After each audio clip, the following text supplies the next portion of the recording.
জয় রাধেশ্যাম। সুপ্রভাত বন্ধুরা সকলে কেমন আছেন?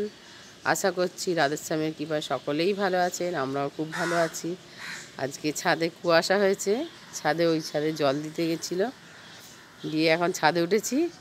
আর সূর্যদেবটাকে দেখেছি, এত সুন্দর, একদম ছোট্ট উপর ডিমের কুসুমের মতো লাগছে। চন্দ্রদেব। আর আমরা এখন বেল গাছের তলায় দাঁড়িয়ে আছি। দেখুন আমাদের মাথার উপরে কত বেল ঝুলছে, কত কুয়াশা হয়েছে, একদম পুরো আকাশে ভর্তি কুয়াশা, চারিদিকে কুয়াশা ভর্তি, কিচ্ছু দেখা যাচ্ছে না। দেখুন সূর্যদেবটাকে দেখাই যাচ্ছে না, একদম শুধু ডিমের কুসুম, কিছুই দেখা যাচ্ছে না, ধোঁয়ায় ধোঁয়া। কিন্তু ক্যামেরায় আসছে না, দেখা যাচ্ছে মোটামুটি, আমরা দেখতে পাচ্ছি কিন্তু ক্যামেরায় দেখতে পাচ্ছি না। আমার ফোনের ছবিটা অতটাও মানে ভালো না, ক্যামেরাটা। স্বপ্নদীপদের ছাদের ফুলগুলো কি সুন্দর লাগছে, ফুলগুলো দারুণ দেখতে লাগছে। দেখো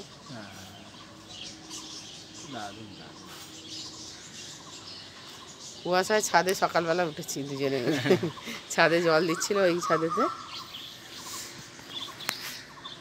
আস্তে আস্তে পরিষ্কার হচ্ছে, অনেকটা ছেড়েছে, 7টা বেজে গেছে তো, অনেকটা কুয়াশা ছেড়ে গেছে। আর ওই ছাদে দেখবেন চলুন কত কাক ভর্তি।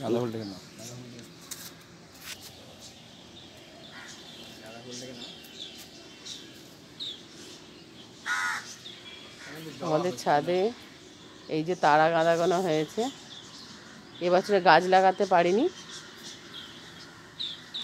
আর স্ট্রবেরি হয়েছিল 3খানা, তুলে ঠাকুরকে দিয়ে দিয়েছি। আবার এখন ছোট্ট ছোট্ট হয়েছে স্ট্রবেরি, না না ফুলও হয়নি, এই যে এখানে হয়েছে, দেখো এই যে এই ছোটো ছোটো হয়েছে, এই যে এখানেও হচ্ছে। হ্যাঁ, আবার এটাতেও হয়েছে, এটা থেকে তুলে নিয়েছি। এই যে এই দেখুন ছোট্ট স্ট্রবেরি হয়েছে গাছে, ঠাকুরকে তুলে তুলে দিয়ে দিয়েছি। আর ভিডিও সেইভাবে করা হয়নি, কাঠবেড়ালিতে খেয়ে নেবে বলে তোলাই হয়নি।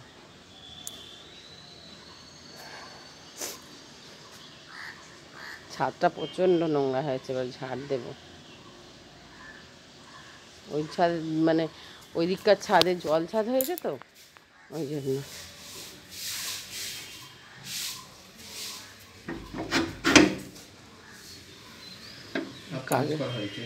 ছাদটা পালিশ হয়েছে, ছাদে জল দেওয়া আছে, কাকে শুধু চান করে যাচ্ছে, ভর্তি ভর্তি কাক আসছে।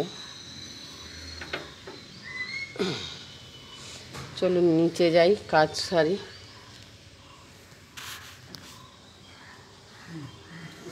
এবার নিচে যাই, কাজ সারি, তুতার মানুকে তুলতে হবে, কি গরম হচ্ছে। নিচে যাই।